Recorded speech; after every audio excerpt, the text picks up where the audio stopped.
Halo, assalamualaikum warahmatullahi wabarakatuh. Assalamualaikum warahmatullahi wabarakatuh. Di sini saya akan mempresentasikan dari kelompok 11 yang terdiri dari Iin Arbainah dengan saya sendiri Inka Nurjana Safitri. Jadi di sini saya langsung mulai saja.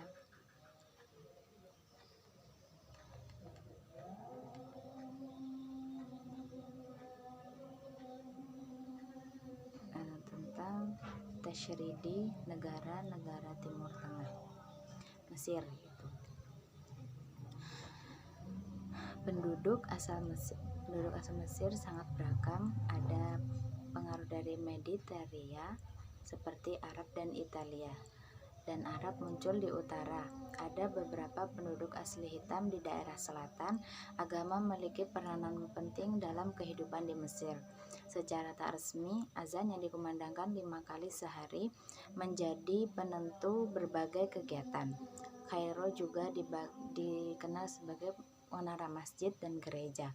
Menurut konstitusi Mesir, semua perundang-undangan harus sesuai dengan hukum Islam.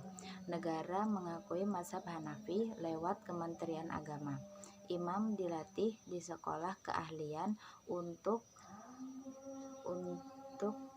di Universitas Al-Azhar yang memiliki komite untuk fatwa di masyarakat. Penduduk mayoritas di Mesir 90%. Sekitar 10% Mesir menganut agama Kristen yang terdiri Katolik Ortodok dan Protestan Optik. Islam masuk di daerah Mesir pada masa Khalifah Umar bin Khattab. Berturut-turut adalah dinasti Umayyah dan Abbasiyah. Tulun 868 sampai 905. Ikhshidiyah 935 sampai 969. Khatimiyah 909 sampai 1071. Ayyubiyah 1174 sampai 250, yang ditandai dengan terjadinya perang salib serta dinasti Mamluk 1250 sampai 1517. Kemudian menjadi bagian dari kekuasaan kerajaan Utsmani sebelum Islam datang. Pengaruh Romawi ditemukan dalam masyarakat. Oleh karena itu, Islam diterapkan secara bertahap, yaitu menjunjung tinggi keadilan, menetapkan persamaan hak, serta secara berangsur-angsur hukum Islam dapat diterapkan. Demikian pula, ia dapat menetapkan 2 dewan atau mahkamah peradilan, serta segala urusan diserahkan kepada ilmuwan dan fuqaha.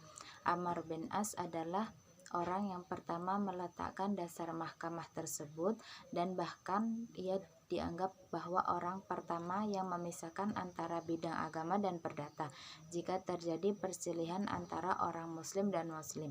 Mazhab Maliki menjadi mazhab negara, kemudian digantikan oleh mazhab Hanafi pada dinasti Tulun. Pada zaman Utsmani, Islam muncullah ide dari berbagai pakar hukum untuk mencari suatu sistem hukum yang lebih sesuai dengan tuntutan masyarakat dan adat istiadat yang telah lama berlaku, dan adanya gejala yang semakin menuntut perubahan hukum dengan kembalinya kepada hukum Islam yang lebih sesuai dengan watak masyarakat Mesir. Dan inilah satu-satunya hukum yang memberikan kekuasaan atas dasar keadilan yang hakiki bagi setiap individu dan masyarakat. Hukum keluarga yang dimaksud dalam pembahasan ini ialah hukum keluarga yang berlaku di Mesir, yakni peraturan-peraturan yang oleh kalangan hukum diharapkan agar peradilan menerapkan dan merujuknya dalam penyelesaian sengketa yang menyangkut keluarga Mesir. Hukum keluarga yang berlaku bagi masyarakat Mesir, kodifikasi baik parsial dan total, adalah merupakan pengembangan hukum keluarga Islam tradisional Di antara pasal-pasal yang akan dibahas adalah masalah batas umur kawin, pencatatan perkawinan, perceraian, poligami, dan masalah warisan. Masalah batas waktu umur nikah, memang Al-Quran tidak menetapkan usia maksimum untuk menikah. Akan tetapi dengan terciptanya kerukunan yang abadi dalam suatu rumah tangga, maka bahwa usia pernikahan bagi pria minimal 18 tahun dan bagi wanita 16 tahun. Dalam ayat 5 pasal 99 Undang-Undang Susunan Pengadilan Agama tahun 1991 dinyatakan tidak didengar gugatan perkara keluarga apabila usia istri kurang dari 16 tahun atau usia suami kurang dari 18 tahun. Hal tersebut dimaksud agar menjaga keharmonisan rumah tangga. Masalah pencatatan pernikahan. Pencatatan nikah adalah masalah yang sangat penting dalam hal perkawinan karena banyak masalah yang timbul akibat tidak dicatatnya perkawinan, seperti asal-usul anak, kewarisan, dan nafkah. Masalah-masalah ini ialah yang menyebabkan Mesir menjadikan usaha ini. Sejak terbitnya Ordonasi 1880 tentang pegawai-pegawai pencatatan nikah, pengangkatannya serta tata cara pelaksanaannya. Kemudian diikuti Ordonasi tahun 1887. Di dalam pasal 30 menyatakan bahwa gugatan perkara nikah atau pengakuan ada hubungan pernikahan tidak akan dilayani pengadilan setelah meninggalnya salah satu pihak apabila tidak dibuktikan dengan surat nikah yang sah dari pemerintah. Masalah cerai di pengadilan. Dalam hal ini Mesir tidak memberlakukan mazhab Hanafi, tetapi memberlakukan mazhab Hanafi. Hal itu adanya Undang-Undang tahun 1929. Istri boleh minta pemutusan perkawinan. Dua undang-undang ini mengakui hak wanita meminta cerai karena tidak memberi nafkah, dipenjara selama 3 tahun, dan memberikan hukuman tetap dan tidak bisa melayani nafkah batin. Dalam hal ini Mesir mengambil mazhab Maliki karena kepentingan sosial kemasyarakatan dapat teratasi dengan baik. Masalah poligami. Adapun masalah poligami yang terdapat dalam Quran surah An-Nisa menyatakan bahwa syarat kebolehan poligami bisa diberlakukan adil, kalau tidak bisa poligami haram karena meninggalkan kesakitan dan oleh istri yang terdahulu dan pemutusan pernikahan. Masalah warisan. Para faqih atau fuqaha di Mesir telah lama merasakan memang ketidakadilan tentang kewarisan cucu melalui anak laki-laki mendapat warisan, sedangkan cucu perempuan tidak mendapat warisan oleh kakeknya. Dengan demikian, cucu melalui anak laki-laki terlarang untuk memperoleh harta kakek atau neneknya dikarenakan ada anak laki-laki yang masih hidup bukan bapak dari cucu anak tersebut. Oleh karena itu, pemegang kekuasaan atau hakim aparat yang tertinggi mempunyai wewenang untuk memaksa atau memerintahkan perkara itu. Oleh karena itu, berpendapat bahwa hal itu akan membawa kemaslahatan bila penguasa memerintahkan demikian, wajiblah ditaati.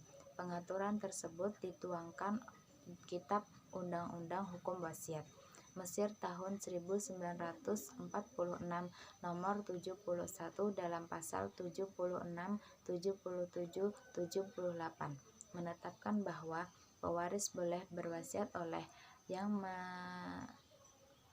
mendapat wawasan untuk dan mendapat izin dari ahli waris atau tidak, seperti mendapat waris atau tidak menerima menetapkan hasil dari kompromi dari berbagai pendapat ulama Mesir dan tabi'in, ahli fikih dan ahli hadis, antara lain Sa'id ibnu Husayyah, Hasanul Bisri, Bishri Taus, Imam Ahmad dan Ishaq bin Rawahi serta Ibnu Hazm, bahwa besar wasiat yang tidak memperoleh harta peninggalan sebesar apa yang diperoleh ayahnya atau ibunya dengan pembatasan maksimal seperti harta peninggalan, maka hukum waris tersebut 1946 menyatakan bahwa seorang anak yang dahulu meninggal dan meninggalkan anak pula,